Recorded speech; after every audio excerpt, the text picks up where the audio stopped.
L&T பைபாஸ்ல இருந்து 6 கிலோமீட்டருங்க. சூப்பரான form site sales கொண்டு வந்திருக்கோங்க. அமைதியான சூழ்நிலையிலங்க, ரோடு வசதி, தண்ணி வசதி, இபி லைன் வசதி, ஸ்விம்மிங் பூலோட சூப்பரான ப்ராப்பர்ட்டிங்க இது.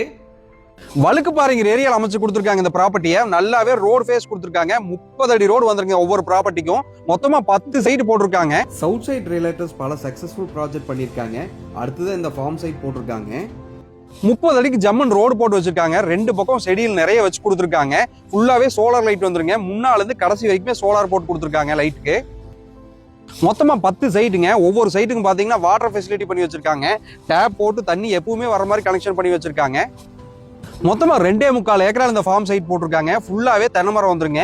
இடையில பார்த்தா மாப்பழா, கொய்யா நிறைய விதமான செடிகள் கொடுத்துருக்காங்க. எல்லா மரத்துக்குமே இங்கிருந்து சொட்டு நீர் காமனாவே போயிருங்க. இந்த ஃபார்ம் சைட்ல ஃபுல்லாவே 22 சென்ட் 28 சென்ட்னு பிரிச்சு வச்சிருக்காங்க. ஒவ்வொரு சைட்டுக்கு சென்டர்ல பாத்தீங்கன்னா இதே மாதிரி ஃபென்சிங் போட்டு கொடுத்துருக்காங்க. ஒவ்வொரு ஃபார்ம் சைட்டுக்கு பாத்தீங்கன்னா 16, 20, 25 சொல்லி தென்னை மரம் வச்சிருக்காங்க. எல்லாமே நல்லா காப்புக்கு வர தரம் ஆயிடுச்சுங்க. நல்லா சூப்பரான மரம்ங்க எல்லாமே. ஒரு ஃபார்ம் லேண்ட் வாங்கி ஃபார்ம் ஹவுஸ் கட்டணும்னு சொல்லி நிறைய பேர் எதிர்பார்த்துட்டு இருப்பீங்க. இந்த சைட் கண்டிப்பா உங்களுக்கு சூட்டபிள் ஆகுங்க. காமனா உள்ள பாத்தீங்கன்னா பெரிய ஸ்விம்மிங் பூல் கட்டி வச்சிருக்காங்க. ஒரு டைனிங் செட்டப்பும் கூட இருக்குங்க.